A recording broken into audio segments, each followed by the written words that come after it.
نحمده ونستعينه ونستغفره ونعوذ بالله من شرور أنفسنا ومن سيئات أعمالنا. أعوذ بالله من الشيطان الرجيم.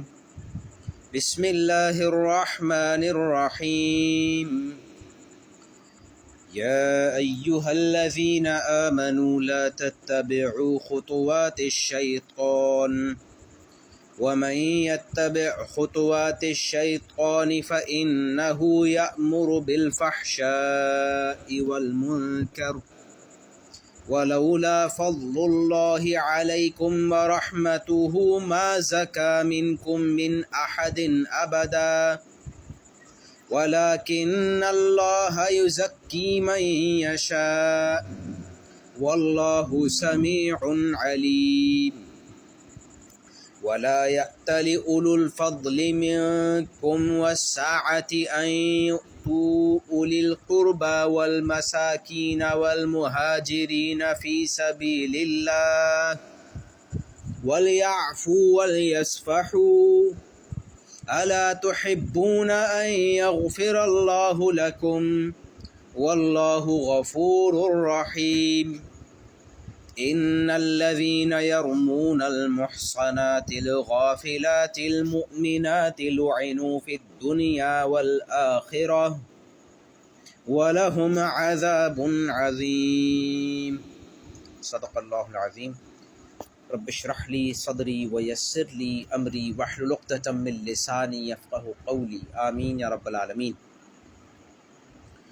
سیرت النبی صلی اللہ علیہ وسلم ہم پڑھ رہے ہیں اور ہم 6 ہجری کے واقعات میں سورہ نور پڑھ رہے تھے، جس میں حضرت عائشہ صدیقہ رضی اللہ تعالی عنہا پر الزام لگانا، تہمت لگانے کا واقعہ ہم نے پچھلی مرتبہ دیکھا، اور اس کے حوالے سے سورہ نور کا رکوع نمبر 2 نازل ہوا تھا، وہ پڑھا. رکوع نمبر 2 کے بعد رکوع نمبر 3 کی جو پہلی آیت ہے وہ ہم پچھلی مرتبہ پڑھ چکے تھے، کیونکہ اس میں اس پورے ایونٹ سے حاصل ہونے والے سبق کا ذکر تھا، اور وہ ویسے بھی قرآن حکیم میں بہت اہم ان آیات میں سے ہے جس میں اللہ سبحانہ و تعالیٰ نے پوری امت کو ایڈوائز دی ہے. اور سورہ نور کا بیسک ٹاپک حیا ہے. حیا، معاشرے میں حیا کس طرح آئے گی. انشاءاللہ آج ہم یہیں سے آغاز کر رہے ہیں رکوع نمبر 3 کی آیات سے، اور انشاءاللہ ہمیں جانا ہے آیت نمبر 34 تک، یعنی رکوع نمبر 4 مکمل کرنا ہے. رکوع نمبر 3 کی پہلی آیت جو آیت نمبر 21 ہے، اس کا ترجمہ ایک بار دیکھ لیتے ہیں. فرمایا یا ایھا الذین آمنو، اے وہ لوگ جو ایمان لائے ہو، لا تتبعوا خطوات الشیطان، شیطان کے نقش قدم پر نہ چلو. ومن یتبع خطوات الشیطان، جو شیطان کے نقش قدم پر چلتا ہے، فإنہ یأمر بالفحشاء والمنکر، تو وہ تو لازماً تمہیں حکم دے گا بے حیائی کا اور گناہ کا. ولولا فضل اللہ علیکم ورحمتہ، اگر نہ ہوتا اللہ کا فضل تم پر اور خاص رحمت، ما زکا منکم من احد ابدا، تو نہیں پاک ہو سکتا تھا تم میں سے کوئی ایک بھی کبھی بھی. ولیکن اللہ یزکی من یشاء، بلکہ اللہ ہی پاک کرتا ہے جس کو چاہتا ہے. واللہ سمیع علیم، اور اللہ تعالیٰ خوب سننے والا اور جاننے والا ہے. یہ آیت ہم نے پچھلی مرتبہ پڑھ لی تھی. اب اس کے بعد یہ آیت ہے آیت نمبر 22. یہ نازل ہوئی حضرت ابوبکر صدیق رضی اللہ تعالی عنہ کے بارے میں. جب حضرت عائشہ صدیقہ رضی اللہ تعالی عنہا پر لوگوں نے الزام لگایا، اور جیسا ہمیں پتہ ہے کہ وہ حضرت ابوبکر رضی اللہ تعالی عنہ کی بیٹی ہے، تو ان میں جیسا کہ ہم نے یہ پچھلی مرتبہ دیکھا کہ کس طرح منافقین کی ایک الزام تراشی سے ایک چیز کا آغاز ہوا تھا، لیکن اس میں اہل ایمان بھی شریک ہو گئے تھے. ان میں سے ایک تھے حضرت مصطح بن اساسہ رضی اللہ تعالی عنہ. یہ حضرت ابوبکر صدیق رضی اللہ تعالی عنہ کے کزن تھے، اور ہجرت کر کے آئے تھے مکہ سے، اور یہ ان لوگوں میں سے تھے کہ جو فائنینشلی اسٹرگل کر رہے تھے، لہٰذا حضرت ابوبکر صدیق رضی اللہ تعالی عنہ ان کی مدد کرتے تھے، ماہانہ طور پر ان کو کچھ پیسے دیتے تھے. لیکن جب یہ واقعہ ہوا، یعنی کہ 6 سال ہو گئے ہجرت کو. یہ ہم پڑھ رہے ہیں 6 ہجری کا واقعہ. تو 6 سال سے ابو بکر صدیق رضی اللہ تعالی عنہ اپنے جس رشتہ دار کی مدد کر رہے ہیں وہی رشتہ دار ان کی بیٹی اور امہات المؤمنین حضرت عائشہ رضی اللہ تعالی عنہ کے خلاف پروپیگنڈا میں شریک ہو گئے. تو اس پر ابو بکر صدیق رضی اللہ تعالیٰ عنہ کو افسوس ہوا، غم ہوا، اور انہوں نے یہ بات کہہ دی کہ خدا کی قسم آئندہ میں کبھی اس کی مدد نہیں کروں گا. اس کا ذکر، اس کی طرف اشارہ کیا تھا اللہ سبحانہ و تعالیٰ نے سورہ بقرہ میں، جہاں یہ فرمایا کہ تم میں سے جو لوگ نیکی کرتے ہیں، صدقات دیتے ہیں، تو ان کو یہ چاہیے کہ پھر وہ درگزر اور معافی کو بھی یاد رکھیں. اس کا مطلب ایک یہ ہے کہ بعض اوقات ایسا ہو سکتا ہے کہ آپ جس کی ہیلپ کر رہے ہیں وہ نادان ہو اور آپ ہی کو پھر کوئی دکھ پہنچائے. اب ویسے تو ہمیں دکھ پہنچاتے رہتے ہیں بہت سارے لوگ، لیکن جب کوئی ایسا آدمی دکھ پہنچاتا ہے جس پر آپ کے احسانات ہیں تو ایک خاص قسم کا غصہ آتا ہے. اور بہت چانسز ہیں اس بات کے کہ اس وقت آدمی یہ بات کر دے کہ میں نے اس پر احسان کیا ہے اور اب یہ مجھے یہ کر رہا ہے. بہت امکان ہے اس بات کے کہ آدمی یہ کہہ دے، اور یہی وہ چیز ہے جس سے سورہ بقرہ میں اللہ نے منع فرمایا تھا کہ اس طرح کرنے سے وہ جو صدقہ ہے اس کا ثواب ضائع ہو جاتا ہے. بہرحال وہ ایک عمومی بات تھی، اس لیے فرمایا کہ صدقہ اور خیرات کے ساتھ ساتھ معافی اور درگزر ضروری ہے. یہ نہیں کر سکتے، اس سے بہتر ہے صدقہ کرو ہی نہیں.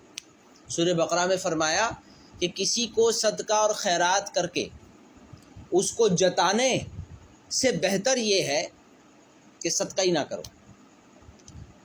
لہٰذا یہ تو ایک عمومی بات ہے، گائیڈنس کی بات ہے. اب اس کیس میں تو بہت بڑا معاملہ ہوا. ابو بکر صدیق رضی اللہ تعالیٰ عنہ نے قسم کھا لی اس بات پر کہ آئندہ میں ان کی مدد نہیں کروں گا. تو پھر یہ آیت نازل ہوئی، وَلَا يَأْتَلِ أُولُو الْفَضْلِ مِنْكُمْ وَالسَّعَةِ أَنْ يُؤْتُوا أُولِي الْقُرْبَى وَالْمَسَاكِينَ وَالْمُهَاجِرِينَ فِي سَبِيلِ اللَّهِ، کہ تم میں سے جو لوگ اہل خیر ہیں اور مالی وسعت رکھتے ہیں وہ ایسی قسم نہ کھائیں کہ ایسی قسم نہ کھا لیں کہ وہ رشتہ داروں، مسکینوں اور اللہ کے راستے میں ہجرت کرنے والوں کی مدد نہیں کریں گے. ایسی قسم نہ کھا لیں. وَلْيَعْفُوا وَلْيَصْفَحُوا، انہیں چاہیے کہ معافی دیں، معاف کریں. وَلْيَصْفَحُوا، صرف نظر کریں.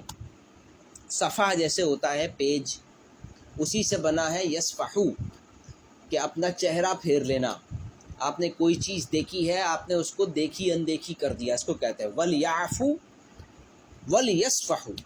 ان کو چاہیے کہ معاف کر دیں اور درگزر کر دیں، دیکھی اندیکھی کر لیں. أَلَا تُحِبُّونَ أَن يَغْفِرَ اللَّهُ لَكُمْ، کیا تم لوگ یہ نہیں چاہتے کہ اللہ بھی تمہیں معاف کرے؟ وَاللَّهُ غَفُورٌ الرحیم، اللہ بہت بخشنے والا اور رحم کرنے والا ہے.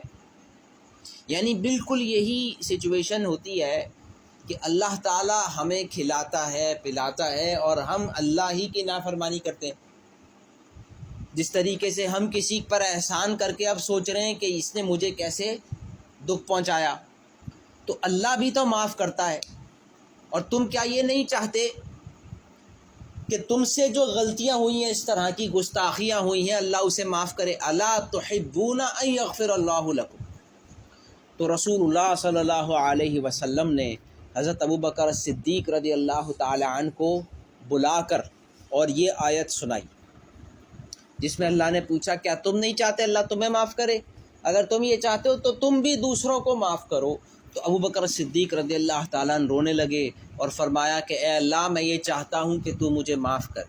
اور پھر انہوں نے اپنی قسم توڑ کر اس کا کفارہ ادا کیا، اور پھر اب یہ قسم کھائی کہ آئندہ میں کبھی ان کی مدد کرنا بند نہیں کروں گا.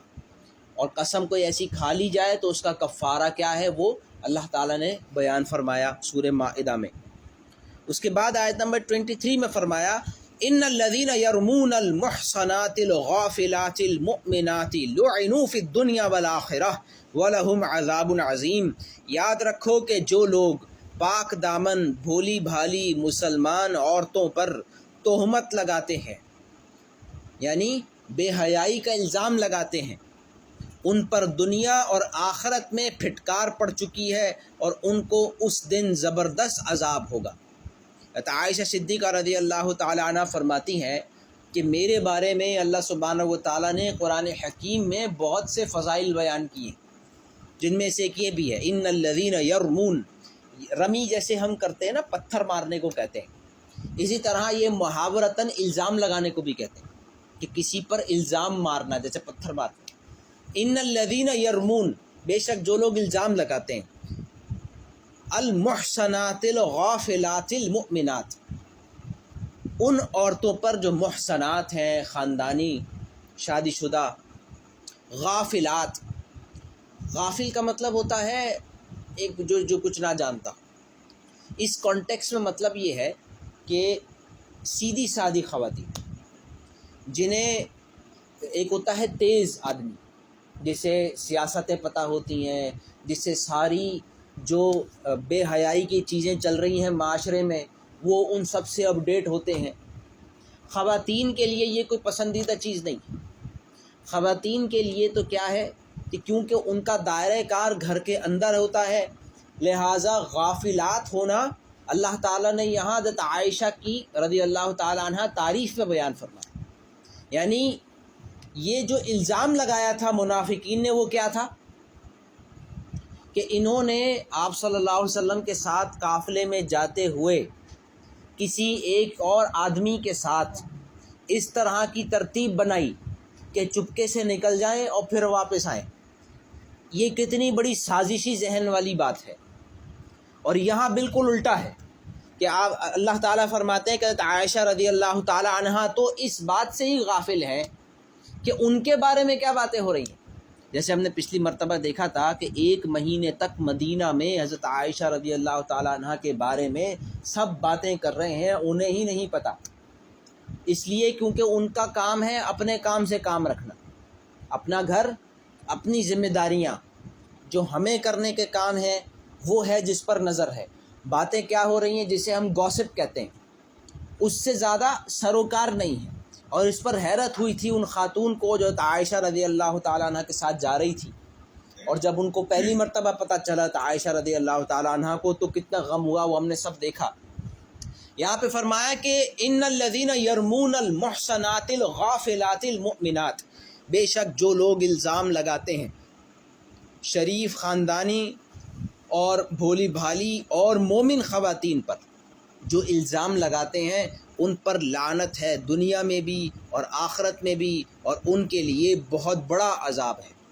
اب جیسے پچھلی مرتبہ بھی ہم نے بات کی تھی کہ 2 طرح سے ہے یہ آیت، ہر آیت قرآن حکیم کی 2 طرح سے ہوتی ہے۔ ایک ہوتی ہے جب یہ نازل ہوئی اس وقت کیا مطلب تھا، اس وقت لوگوں نے کیا سمجھا، اس کو کہتے ہیں تعویل خاص۔ اور ایک ہے کہ یہ اگر آپ کو بالکل نہ پتہ ہو کہ اس وقت کیا تھا پھر بھی اس سے آپ سبق لے سکتے ہیں، اس کو کہتے ہیں تعویل عام۔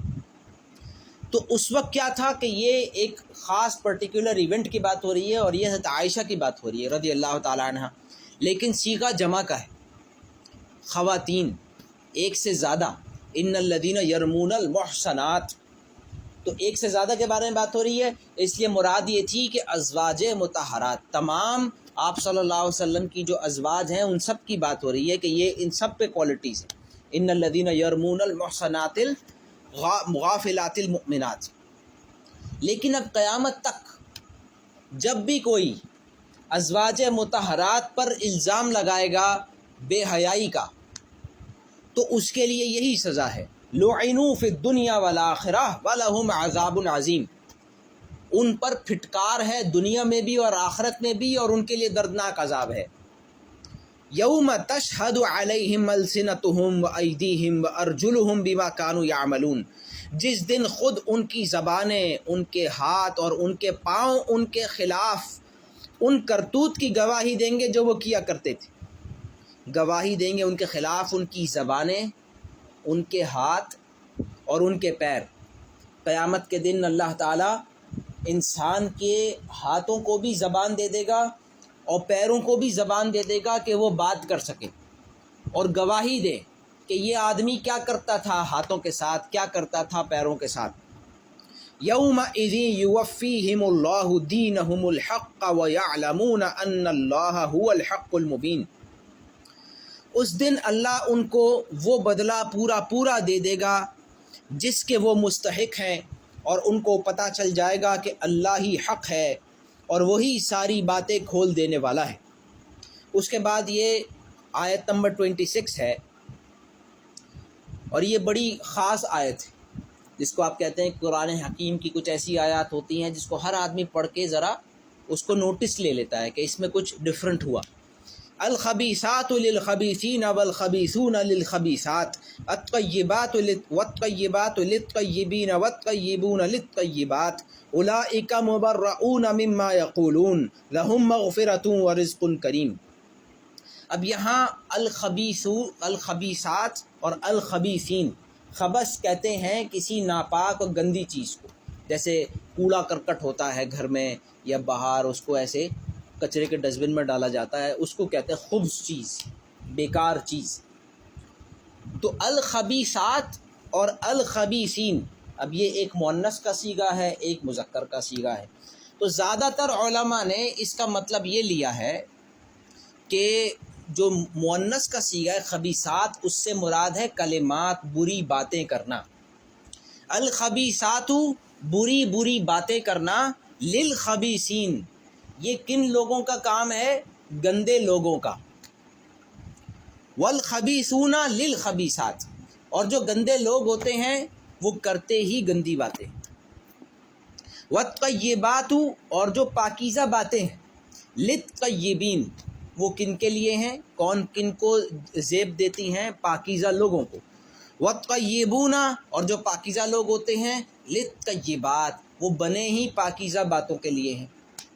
لیکن ایک رائے یہ بھی ہے علماء کی کہ الخبیثات یہ جو مؤنث کا صیغہ ہے اس سے مراد عورتیں ہیں، ناپاک عورتیں۔ تو اس کا مطلب ہوگا کہ ناپاک عورتیں ناپاک مردوں کے لیے ہیں، ناپاک مرد ناپاک عورتوں کے لیے ہیں، پاکیزہ مرد پاکیزہ عورتوں کے لیے ہیں، اور پاکیزہ عورتیں پاکیزہ مردوں کے لیے۔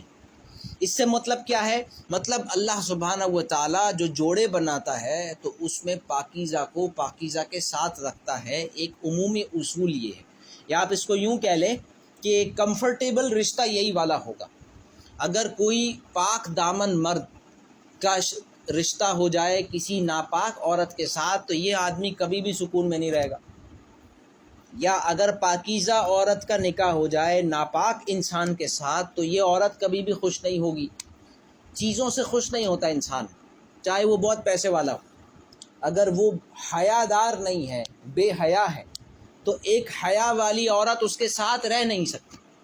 اب اس کا مطلب یہ ہوا کہ رسول اللہ صلی اللہ علیہ وسلم کیونکہ پاکیزہ ہیں تو آپ صلی اللہ علیہ وسلم کی ازواج بھی پاکیزہ ہیں، کیونکہ آپ صلی اللہ علیہ وسلم نے نہ صرف ان سے نکاح کیا بلکہ ان کو کبھی طلاق نہیں دی، آخر تک رہے رسول اللہ صلی اللہ علیہ وسلم عائشہ رضی اللہ تعالی عنہ کے ساتھ۔ اور تمام لوگ یہ جانتے ہیں کہ آپ صلی اللہ علیہ وسلم کو سب سے زیادہ محبت حضرت عائشہ رضی اللہ تعالی عنہ کے ساتھ تھی۔ حضرت عائشہ رضی اللہ تعالی عنہ ہی کے گھر پر رسول اللہ صلی اللہ علیہ وسلم کا انتقال ہوا، اور انہی کے گھر پر آج آپ صلی اللہ علیہ وسلم کی قبر مبارک ہے۔ اور یہ آپ صلی اللہ علیہ وسلم نے سلیکٹ کیا تھا۔ جب آپ کی وفات کا وقت قریب آنے لگا اور آپ کو بیماری ہونے لگی تو ایک تو نا باریاں ہوتی تھی، تو آپ ہر وقت پوچھتے تھے کہ اب کس کی باری ہے، کل میں کس کے ساتھ ہوں، کل میں کس کے ساتھ ہوں۔ حالانکہ آپ صلی اللہ علیہ وسلم کو بولنے میں بھی تکلیف ہوتی تھی، پھر بھی یہ پوچھتے تھے۔ تو ان کو لگا کہ آپ صلی اللہ علیہ وسلم یہ جاننا چاہتے ہیں کہ عائشہ رضی اللہ تعالیٰ عنہ کی باری کب آئے گی۔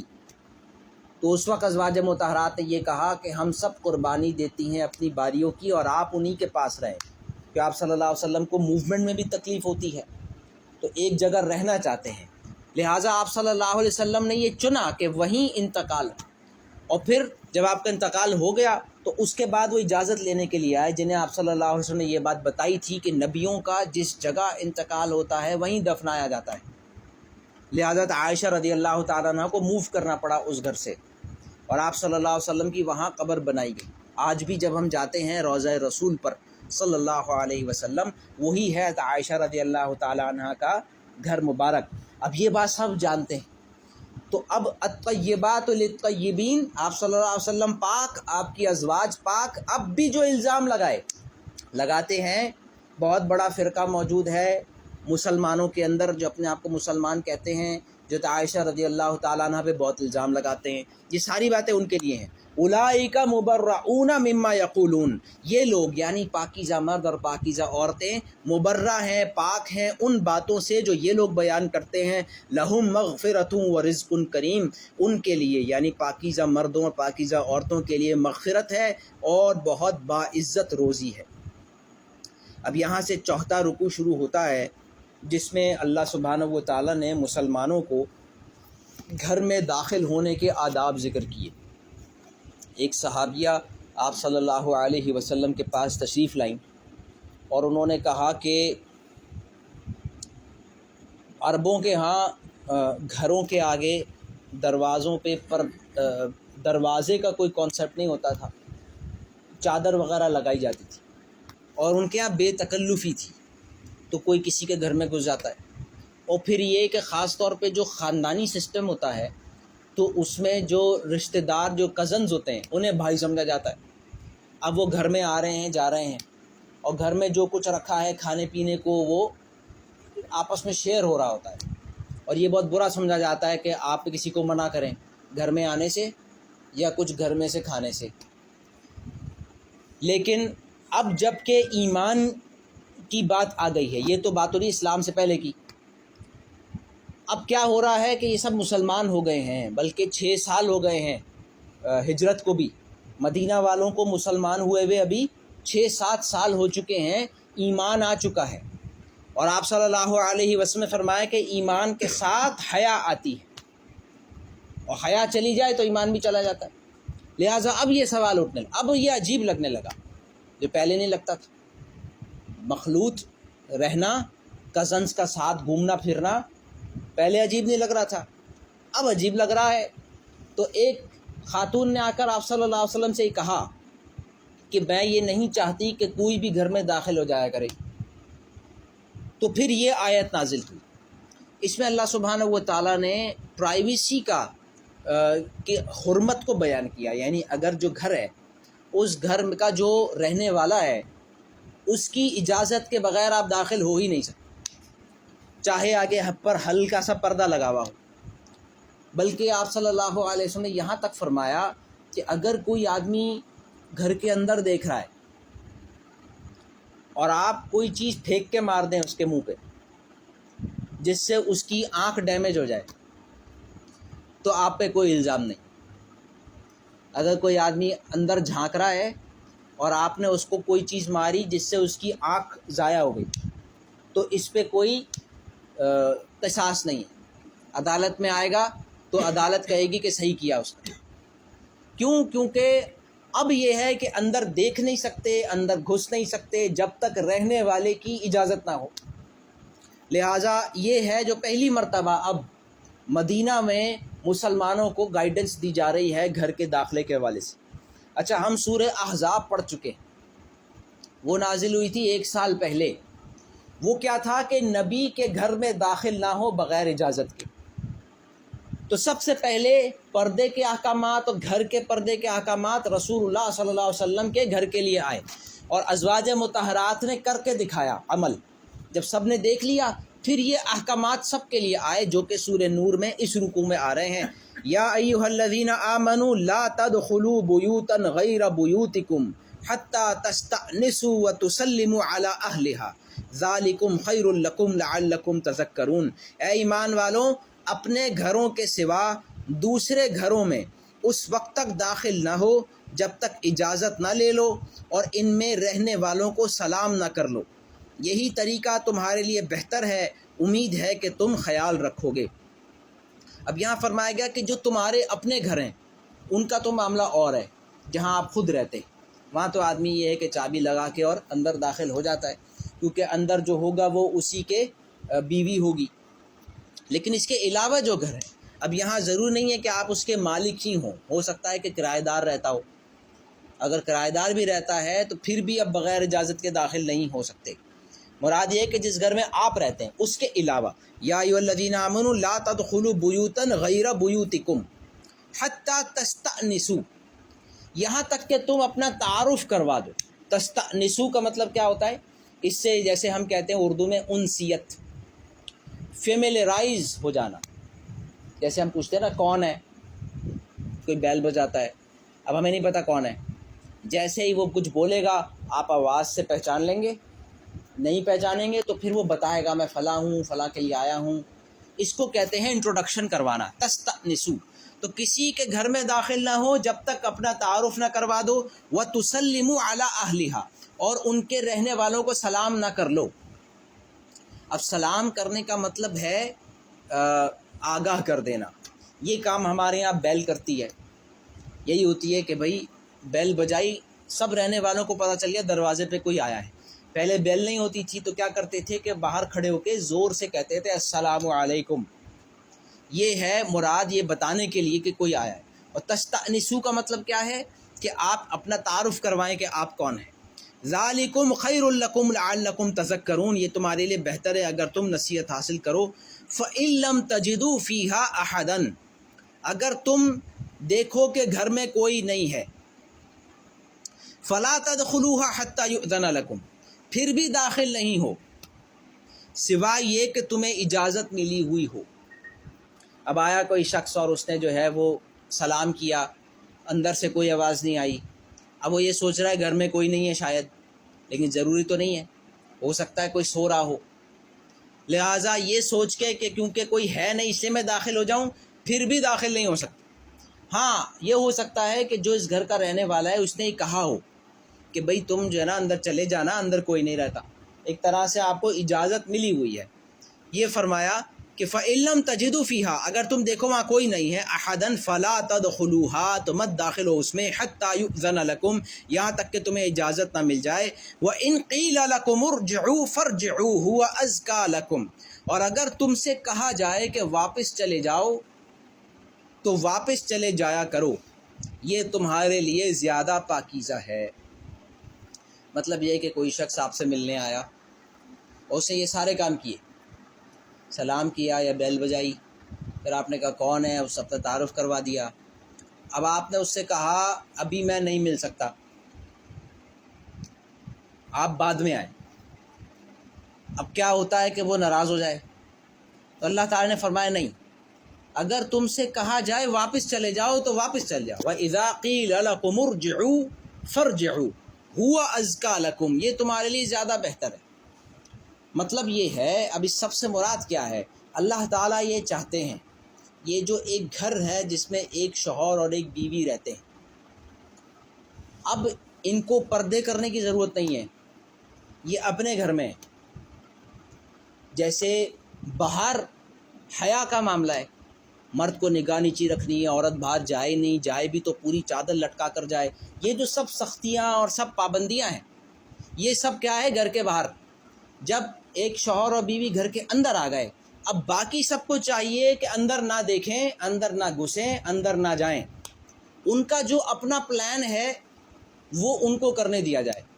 اب ایک شخص آ گئے بن بلائے مہمان، وہ کہے کہ بھائی میں اتنی دور سے آیا ہوں آپ سے ملنے، اب کوئی اخلاقی پریشر نہیں ہے گھر والوں پر کہ لازماً اس کو بٹھانا ہے، بلکہ آپ کہہ سکتے ہیں کہ بھائی آپ نے ٹائم نہیں لیا تھا، بغیر بتائے آئے ہیں، آپ واپس چلے جائیں، یہ ہے اس سے مراد۔ اور اگر کسی سے ٹائم لے کر آئے ہیں تو پھر تو منع نہیں کرنا چاہیے، لیکن یہاں فرمایا کہ اجازت لو، اگر تم سے کہا جائے لوٹ جاؤ تو لوٹ جاؤ، یہی تمہارے لیے پاکیزہ ہے۔ وَاللَّهُ بِمَا تَعْمَلُونَ عَلِيمٌ، اور اللہ تعالیٰ جو کچھ تم کرتے ہو اس کو جانتا ہے۔ لَيْسَ عَلَيْكُمْ جُنَاحٌ أَن تَدْخُلُوا بُيُوتًا غَيْرَ مَسْكُونَةٍ فِيهَا مَتَاعٌ لَكُمْ۔ اب یہ آتا ہے کہ حضرت ابو بکر صدیق رضی اللہ تعالی عنہ رسول اللہ صلی اللہ علیہ وسلم کے پاس آئے اور انہوں نے ایک پرابلم کا ذکر کیا، کیونکہ جب یہ آیات نازل ہوئیں کہ کسی بھی گھر میں داخل نہیں ہو سکتے۔ اب کچھ گھر ایسے ہوتے ہیں، اب گھر سے بیت سے مراد ہوتی ہے چار دیواری، جیسے ایئرپورٹ ہے، بس سٹاپ ہے، یا کوئی اس طرح سے پبلک پلیس ہے، وہ بھی بیت ہے۔ اب پہلے کیا ہوتا تھا، کیونکہ سفر بہت لمبے لمبے ہوتے تھے اور یہ عام سی بات ہوتی تھی کہ انسان کو ایک سفر میں بیچ میں کئی جگہ پہ رکنا پڑے سونے کے لیے، کھانے کے لیے، تو انہوں نے سرایہ خانے بنائے ہوئے ہوتے تھے، مہمان خانے بنائے ہوئے ہوتے تھے جگہ جگہ پر، حکومت نے ہی بنائے ہوئے ہوتے، وہاں سونے کا انتظام ہوتا تھا اور کچھ کھانے کا بھی انتظام ہوتا تھا، اور وہ پبلک پلیس ہوتی تھی۔ اب جتنے بھی مسافر ہیں اور وہ جو تاجر ہیں، جس میں حضرت ابوبکر صدیق رضی اللہ تعالی عنہ بھی تھے، ان کے یہ پرابلم آنا شروع ہو گئی کہ بھئی وہاں تو کوئی رہتا نہیں ہے، اب وہاں ہم کیسے داخل ہوں بغیر اجازت کے؟ تو پھر یہ آیت نازل ہوئی کہ لیس علیکم جناح ان تدخلوا بیوتا غیر مسکونۃ فیہا متاع لکم واللہ یعلم ما تبدون وما تکتمون، تمہارے لیے اس میں کوئی گناہ نہیں ہے کہ تم ایسے گھروں میں اجازت لیے بغیر داخل ہو جن میں کوئی رہتا نہ ہو اور ان سے تمہیں فائدہ اٹھانے کا حق ہو، جیسے کوئی یوٹیلیٹی کی چیز ہوتی ہے، ایسے ہی جیسے کوئی بس سٹاپ ہے، کوئی ایئرپورٹ ہے، کوئی شاپنگ مال ہے، کوئی کلینک ہے، جو ہے اس لیے کہ لوگ آئیں گے جائیں گے آئیں گے جائیں گے، وہ کسی کے رہنے کی جگہ نہیں ہے، استعمال کی جگہ ہے۔ واللہ یعلم ما تبدون وما تکتمون، اللہ تعالیٰ جانتا ہے جو کچھ تم اعلانیہ کرتے ہو اور جو کچھ تم چھپ کر کرتے ہو۔ اب یہ دو آیات ہیں، بڑی مشہور آیات ہیں، آیت نمبر 30 اور 31۔ پہلے میں اللہ تعالیٰ نے مردوں سے خطاب کیا، دوسری میں اللہ تعالیٰ نے عورتوں سے خطاب کیا، اور دونوں کو اپنی حیا کی حفاظت کرنے کا حکم دیا۔ فرمایا قل للمؤمنین یغضوا من ابصارہم ویحفظوا فروجہم ذالک ازکی لہم ان اللہ خبیر بما یصنعون، اے نبی صلی اللہ علیہ وسلم مومن مردوں سے کہہ دیں کہ وہ اپنی نگاہیں نیچی رکھیں اور اپنی شرم گاہوں کی حفاظت کریں، یہی ان کے لیے پاکیزہ ترین طریقہ ہے، وہ جو کاروائیاں کرتے ہیں اللہ ان سب سے پوری طرح باخبر ہے۔ یہ آیت نمبر 30 ہے، مردوں سے ذکر کیا، اور دو باتیں، یغضوا من ابصارہم، غض کہتے ہیں نیچے کرنا، غین ضاد ضاد، غض بصر نگاہ نیچی کرنا، وَيَحْفَظُوا فُرُوجَهُمْ، اور اپنی شرم گاہوں کی حفاظت کرنے کا مطلب کیا ہے کہ وہ جو آخری گناہ ہے بے حیائی کا وہ نہ کریں۔ اب اس کے بیچ میں اور بھی بہت ساری چیزیں ہوتی ہیں، یہ جو آخری گناہ ہے بے حیائی کا، اس سے پہلے ملاقات بھی ہے، دوستیاں بھی ہیں، چھپ چھپ کے ملنا بھی ہے، اکیلے کھانے جانا بھی ہے، بات چیت بھی ہے، لیکن اس سب سے پہلے بات کا آغاز ہوتا ہے نگاہوں سے۔ تو اللہ تعالیٰ نے پہلے چیز کو منع کیا اور آخری چیز کو منع کیا، اس کا مطلب ہے یہ سب کچھ ناجائز ہے۔ قل للمؤمنین یغضوا من ابصارہم ویحفظوا فروجہم، اپنی نگاہیں نیچی کریں، اپنی حیا کی حفاظت کریں۔ رسول اللہ صلی اللہ علیہ وسلم نے فرمایا کہ شیطان کے تیروں میں سے ایک تیر ہے انسان کی یہ نگاہیں، جو کسی نامحرم کو پڑھیں۔ رسول اللہ صلی اللہ علیہ وسلم نے فرمایا کہ اللہ تعالیٰ نے لعنت کی ہے دیکھنے والے پر اور دکھانے والی پر، وہ جو کسی کو دیکھے کسی نامحرم کو، اور وہ عورت کہ جو دکھائے اپنے آپ کو سج دھج کر، ان دونوں پر رسول اللہ صلی اللہ علیہ وسلم نے فرمایا کہ اللہ نے ان پر لعنت کی ہے، پھٹکار کی ہے۔ لعنت کا مطلب ہوتا ہے رحمت سے دور کر دینا۔ یہ کون کہہ رہے ہیں؟ رسول اللہ صلی اللہ علیہ وسلم، جو خود رحمت للعالمین ہے۔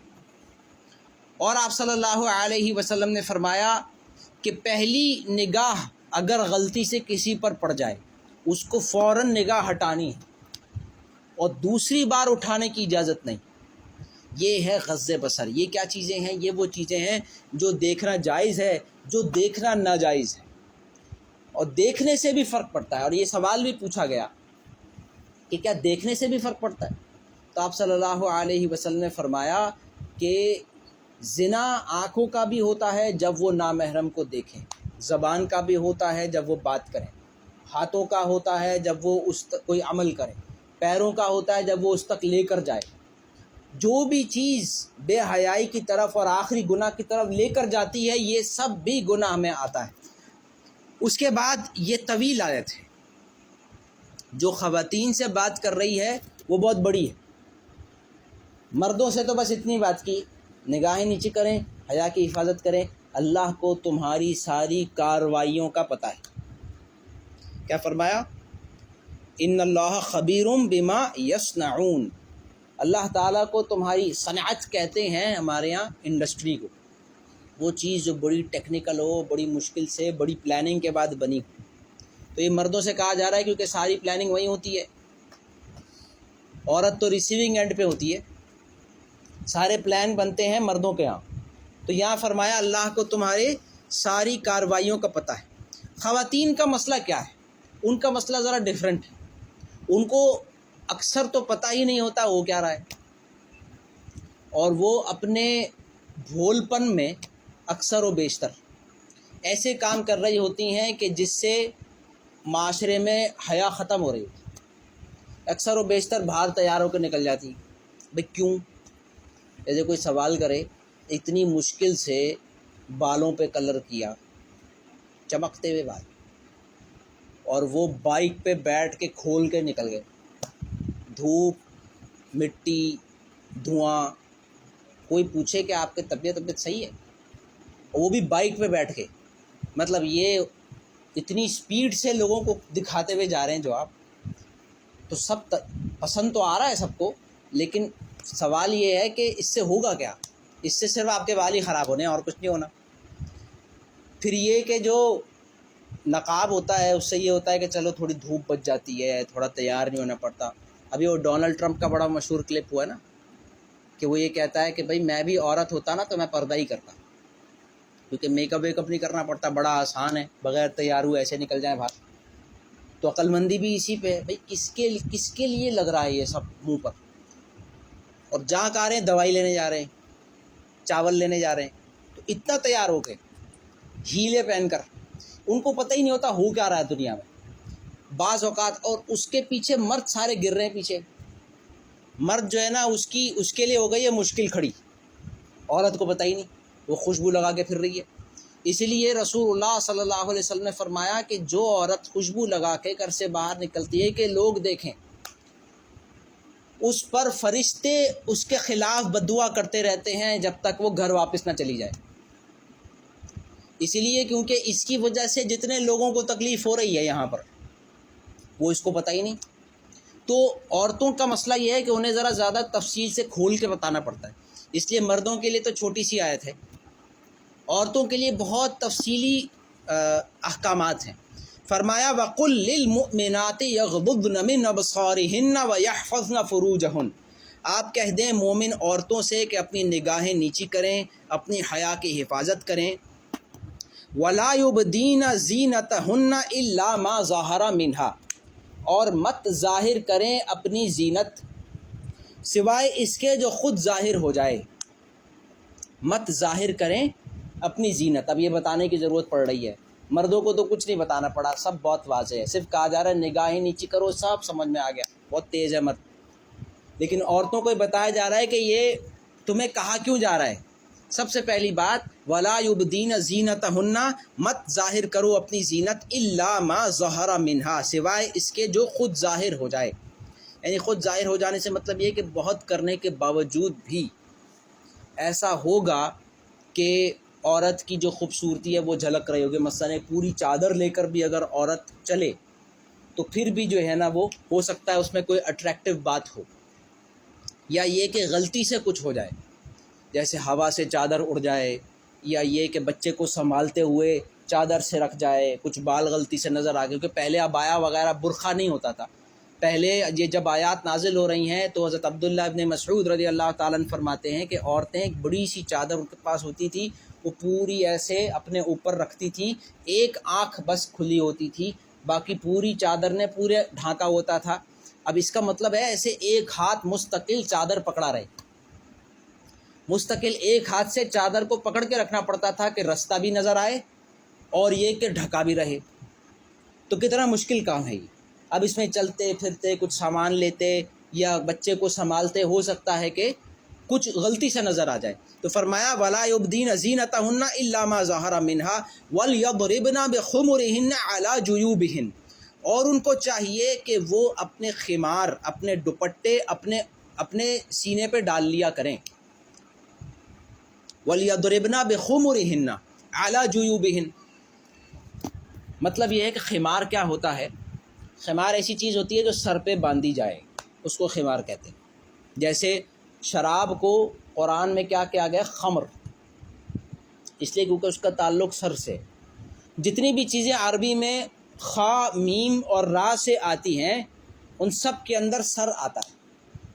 اسی طریقے سے وہ گھوڑا جو کہ پورا براؤن ہو، اس کا سر وائٹ ہو، یا سر کا کلر ڈیفرنٹ ہو، اس کو بھی مخمار کہتے ہیں.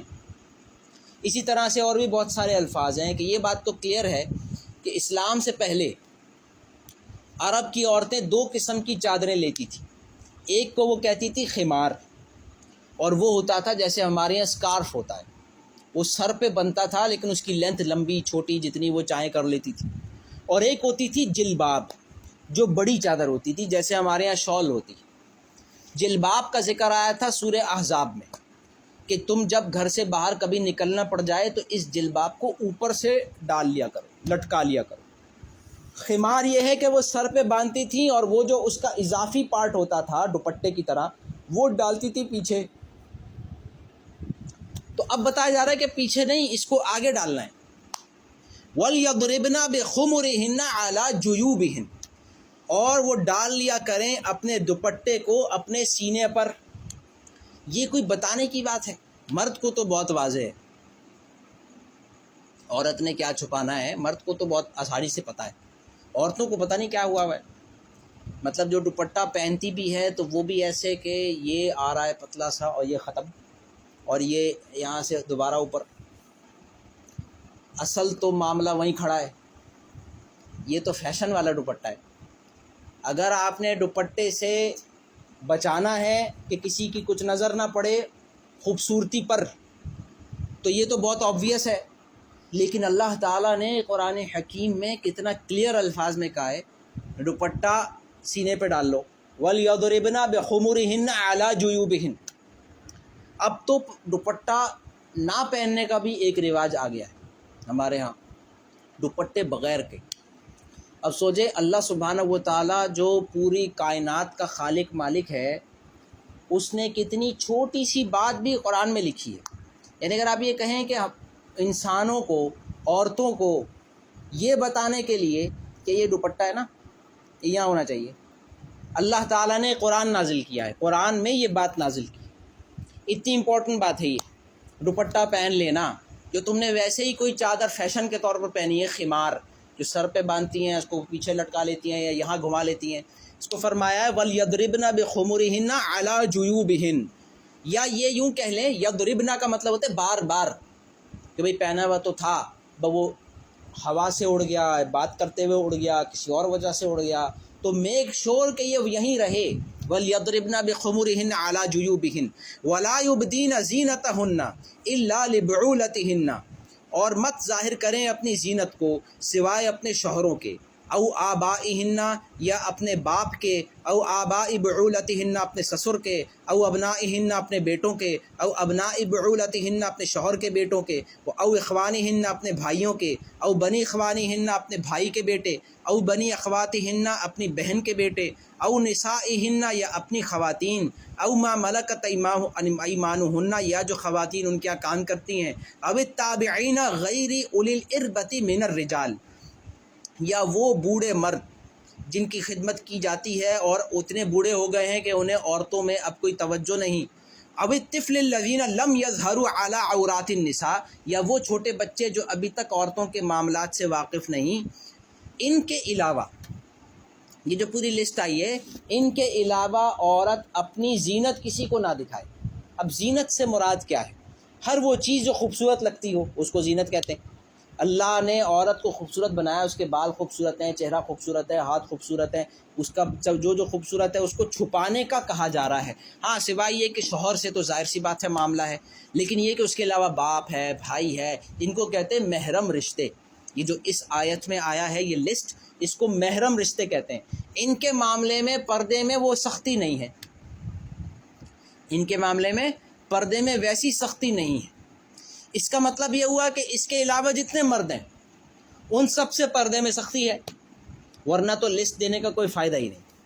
ان سب محرم رشتوں کے بعد اللہ تعالیٰ نے فرمایا وَلَا يَضْرِبْنَ بِأَرْجُلِهِنَّ لِيُعْلَمَ مَا يُخْفِينَ مِنْ زِينَتِهِنَّ، اور وہ اپنے پیر زور زور سے زمین پر نہ ماریں تاکہ ظاہر ہو جائے وہ چیز زینت کی جو چھپی ہوئی تھی۔ اس سے مراد کیا ہے کہ وہ پیر پہ کوئی ایسا زیور پہنی ہوئی ہیں اگر چلا جائے تو آواز آتی ہے، تو فرمایا جا رہا ہے کہ آہستہ آہستہ چلیں کہ اس کی آواز نہ آئے۔ ظاہر سی بات ہے یہ کو سڑک پہ تو ہو نہیں رہا، یہ بات ہو رہی ہے گھر کی۔ ایک عورت اپنے گھر میں ہے، وہاں اس کا بھائی بھی ہے، اس کا باپ بھی ہے، اور بھی محرم، اور وہ کچن میں جا رہی ہے، کمرے میں جا رہی ہے، بیٹھے ہیں، سب ہے، جو محرم ہیں آپس میں ان میں ایسا کوئی مسئلہ نہیں۔ ان میں بھی کہا جا رہا ہے کہ پیر ایسے زور سے نہ مارے کہ وہ جو زینت چھپی ہوئی ہے ظاہر ہو جائے۔ مردوں کو یہ چیزیں اٹریکٹ کرتی ہیں، عورت خوشبو لگا کے پھرے، چمکتے ہوئے کپڑے پہنی ہوئی ہو، بال کھلے ہوئے ہوں، تو مرد کی نظر بھی پڑے گی، مرد کی توجہ بھی جائے گی۔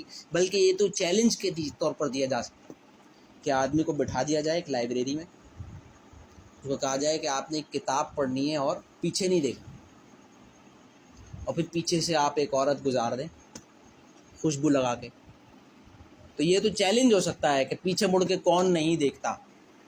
اتنی مشکل بات ہے یہ۔ مطلب اللہ تعالیٰ نے یہ کہا ہے عورتوں سے کہ تم نے اپنی زینت ظاہر ہونے سے بچانا ہے، یہاں تک کہ اگر ایک چیز ایسی پہنی ہوئی ہے جو وہ مستقل پہنے رکھتی ہے تو اس کو یہ شعور ہونا چاہیے کہ یہ میرے ایک ایسی چیز ہے جو مرد کو اٹریکٹ کرتی ہے، تو میں نے اس کو چھپانا ہے۔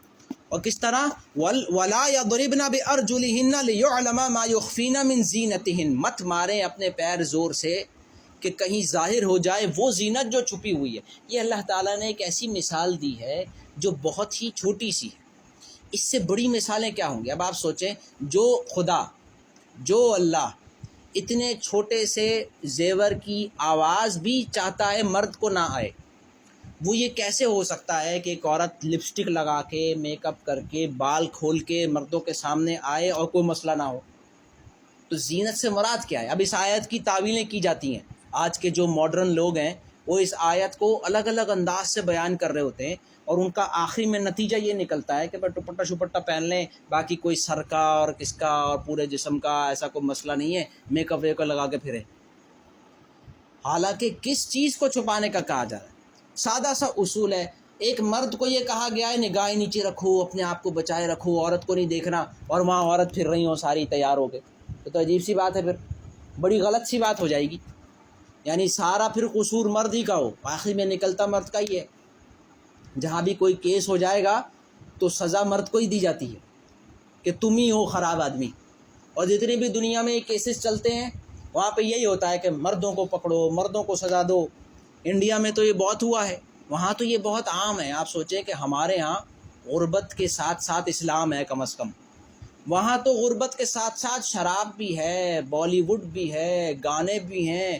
ادھر تو ہمارے ہاں جیسے چائے پی جاتی ہے ویسے وہاں بیئر پی جاتی ہے، ادھر تو نشے میں بھی، ہمارے ہاں اتنا کم نشے کے باوجود بھی مردوں کا جو حال ہے ہمیں پتہ ہے۔ ہم تو پورے کالج اسکول انہی باتوں میں گزارتے ہیں، ختم ہی نہیں ہوتی ہیں باتیں۔ یہ باتیں کب جا کے ختم ہوتی ہیں؟ پتہ نہیں، جب آدمی 40 سال کا ہو جائے، اس کے بعد جا کے یہ باتیں ذرا بورنگ ہو جاتی ہے، پھر دوسری ٹاپک شروع ہو جاتے ہیں، ورنہ تو ہر وقت اسکول اور کالج تو پورا اسی بات میں گزرتا ہے، صبح سے شام تک یہی باتیں ہو رہی ہوتی ہیں، وہاں کون، یہاں کون، یہاں کون، وہاں کون، اس کا اس سے، اس کا اس سے کیا بات، کس کی کون سی۔ تو اللہ سبحانہ و تعالیٰ نے ان آیات میں کیا بتایا ہے کہ عورت کو یہ چاہیے کہ زینت چھپائے۔ پھر اس آیت کا اختتام ہوتا ہے وَتُوبُوا إِلَى اللَّهِ جَمِيعًا أَيُّهَا الْمُؤْمِنُونَ لَعَلَّكُمْ تُفْلِحُونَ، اور تم سب کے سب اے مومنو توبہ کرو اللہ کی جناب میں مل کر، لَعَلَّكُمْ تُفْلِحُونَ، تاکہ تم کامیاب ہو۔ توبہ کرو یعنی کہ یہ چیزیں ہو جایا کرتی ہیں۔ اس آیت کے بارے میں صحابہ فرماتے ہیں کہ ہم رسول اللہ صلی اللہ علیہ وسلم کے ساتھ ہوتے تھے، اور آپ صلی اللہ علیہ وسلم سے ہم سنتے رہتے تھے استغفر اللہ و اتوب الیہ، استغفر اللہ و اتوب الیہ۔ آپ استغفار کرتے جیسے تسبیح کرتے ہیں، اور آپ صلی اللہ علیہ وسلم کے جو برابر میں بیٹھا ہو اس کو تھوڑی بہت آواز بھی آتی تھی، بلکہ اتنی آواز آتی تھی وہ کہتے تھے ہم گن بھی لیتے تھے۔ آپ صلی اللہ علیہ وسلم یہ فرماتے تھے کہ میں خود دن میں 70 مرتبہ یا دوسری حدیث میں 100 مرتبہ استغفار کرتا ہوں۔ ایک اور حدیث میں آپ صلی اللہ علیہ وسلم نے فرمایا کہ خود میرے دل پر بھی جو نورانیت ہے ایمان کی، اس میں بعض اوقات ایسا لگتا ہے کچھ کمی سی آئی ہے، تو میں 100 مرتبہ استغفار کرتا ہوں دن میں۔ وَتُوبُوا إِلَى اللَّهِ جَمِيعًا أَيُّهَا الْمُؤْمِنُونَ لَعَلَّكُمْ تُفْلِحُونَ، اے اہل ایمان توبہ کرو اللہ کی جناب میں تاکہ تم کامیاب ہو جاؤ۔ اللہ سبحانہ و تعالی